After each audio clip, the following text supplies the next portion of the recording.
বিসমিল্লাহির রহমানির রহিম। আসসালামু আলাইকুম সুপ্রিয় বন্ধুরা, দি রেইন কুকিং কটেজে সকলকে সাদর অভিনন্দন। শুক্রবার, জুমা মুবারক। সপ্তাহের দিনগুলো কিভাবে যায়, আমরা আসলে কর্মময় এবং ব্যস্ততম সময় পার করতে করতে জিনিসগুলো ফিল করি না। হয়তো এরকমই হবে যে সপ্তাহের দিনগুলো এভাবেই চলে যায়। আর কিভাবে যায় এটা আর কি বলবো। ছোটবেলায় খুব অপেক্ষায় থাকতাম কবে যে আসবে এই শুক্রবার। যখন স্কুলে কাজ করতাম তখনও ভাবতাম কবে যে আসবে শুক্রবার। কিন্তু যবে থেকে ঘরে বসলাম তখন থেকে শুক্রবার বলেন, শনিবার বলেন, মানে সপ্তাহের সব দিনই আমার কাছে এক সমান। কিন্তু একজন মুসলিম হিসেবে আমি এখন না, এটা আমি আমার স্টুডেন্ট লাইফ থেকে মেনটেন করতাম, কিন্তু তখন আসলে জিনিসগুলো ফিল করতাম না বা রিয়েলাইজ করতাম না। কিন্তু এখন যতই দিন গড়াচ্ছে একটু জানছি, একটু মানে আমার মনে হয় আমার বোধ শক্তিগুলো এনকারেজ করছে। যাই হোক, এটা হয়তো আল্লাহ কোনো দিক থেকে আমাকে হেদায়েত করছে, এই আর কি।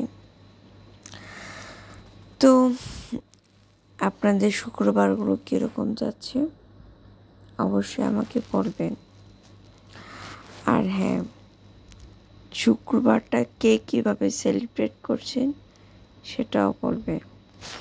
দেখেন, আমরা হয়তো কেউ কাউকে দেখছি না, কেউ কাউকে চিনতে পারছি না, কিন্তু আমি মনে করি যে নবী করিম সাল্লাল্লাহু আলাইহি ওয়াসাল্লাম বলেছেন, আমার তরফ থেকে একটি বাণী হলো পৌঁছে দাও। আমি আসলে মানে ওই যে হাত মোজা পা মোজাতে বিশ্বাসী না, যে হাত মোজা পা মোজা পরছি, হ্যাঁ, ওই জান্নাতুল ফেরদৌসে যাওয়ার একমাত্র অধিকার আমারই আছে। আর যারা এটা করছে না তারা তো না, আসলে কিভাবে যাবে, কি করে যাবে, আদৌ কি এটা সম্ভব?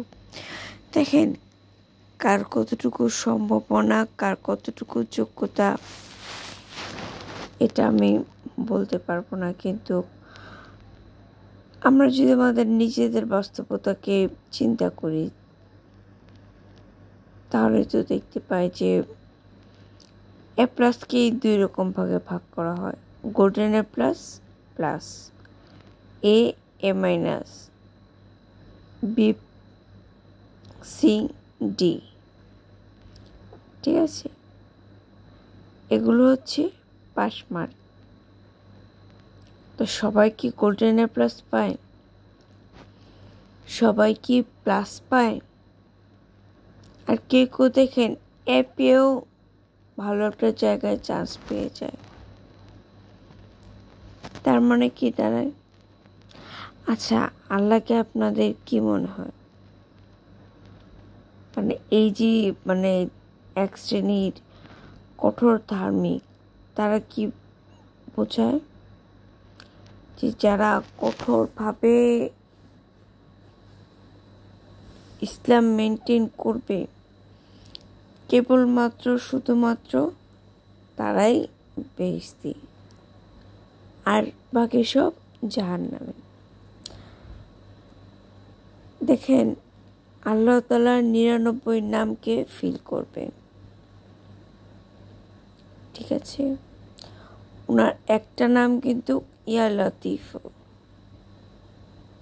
অর্থাৎ তিনি সূক্ষ্ম বিচারক। আর অন্য একটির নাম হচ্ছে ইয়া আফো। তিনি অতিশয় সদয়। আল্লাহ তাআলার নামকে 2 শ্রেণীতে ভাগ করা হয়। একটা জালালি, তেজময়, আর একটা জামালি, সুন্দরতম।